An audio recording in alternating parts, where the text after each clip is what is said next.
Hello friends, कैसे हैं आप सब। मैं आपको एक विजुअलाइजेशन के बारे में बताना चाहता हूं। आप जैसा चाहोगे वैसे ही संयोग का निर्माण होता है। कहने का मतलब यह है कि सुख दुख का रिमोट अपने ही हाथ में होता है। सुख दुख का रिमोट अपने ही हाथ में होता है। उसे हम किस तरीके से देखते हैं, किस नजरिए से देखते हैं, डिपेंड हमारे माइंड पे करता है। कभी धीरू भाई अंबानी जी ने विजुलाइज किया था कि एक रिलायंस कंपनी का जन्म हो, और उन्होंने इसको स्टैब्लिश कर दिया। कभी कल्पना की थी राइट बंधुओं ने कि हम आकाश के अंदर उड़ने वाले विमानों को बनाएंगे, आकाश में हम हवा में उड़ेंगे। वो सब हुआ। कभी ग्राहम बेल जी ने विजुलाइज किया था, कभी ये कल्पना की थी कि एक टेलीफोन का आविष्कार होगा कि एक देश में बैठे हुए लोग 7 समुंदर पार दूसरे देश के लोगों से इस तरीके से बात करेंगे जैसे वो नजदीक बैठे हुए हों। कभी महात्मा गांधी जी ने भी विजुलाइज किया था कि हमें आजादी मिलेगी। मेरे कहने का मतलब यह है कि हकीकत जो तुमने कल का विजुलाइज किया था वो आज हकीकत में बदला हुआ है। आप इमेजाइन करते हैं कि कल मेरे पास या 10 साल के बाद मेरे पास एक बहुत बड़ी दौलत होगी,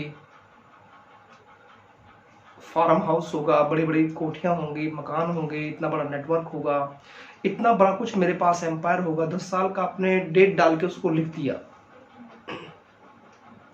इन 10 सालों के दौरान आपने उसको पाने के लिए कितनी रात और दिन मेहनत की, और आखिर में आप उस डेट पर आप पहुंचते हैं जहां पर आपने सब कुछ देखा था कि ये सब मेरे पास होगा, और वो सब हुआ। मेरे दोस्तों, स्टूडेंट हो या बिजनेसमैन हो या प्रोफेशनल्स कोई भी हो, हर कोई इमेजिन करता है, हर कोई विजुलाइज करता है कि मेरा भविष्य उज्जवल हो और मैं आगे की तरफ तरक्की करूं और मुझे सक्सेस मिले।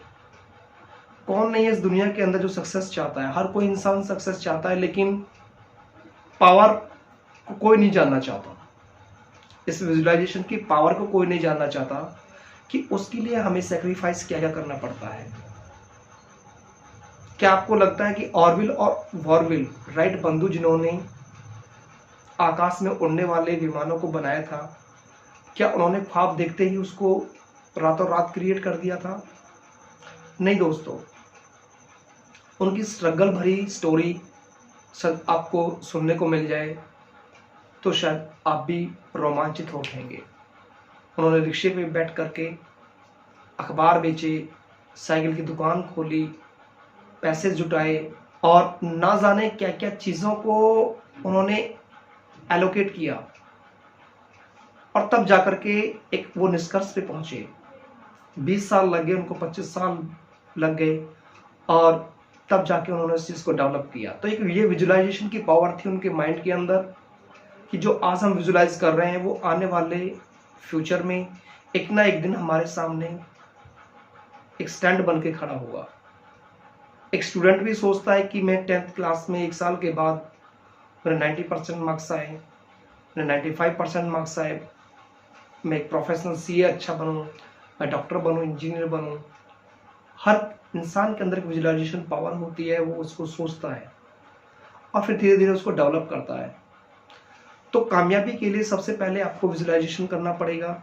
सक्सेस, इसको हम अदर वर्ड्स में बोल सकते हैं, और ये तब मिलती है जब आपकी प्लानिंग, आपकी स्ट्रैटेजी, आपका इमेजिनेशन और आपकी विल पावर, इन सब चीज़ों का एक मिक्सअप होगा, और इस मिक्सअप को लेकर के आप आगे बढ़ेंगे, तब सारी चीज़ें पॉसिबल होंगी। Thank you.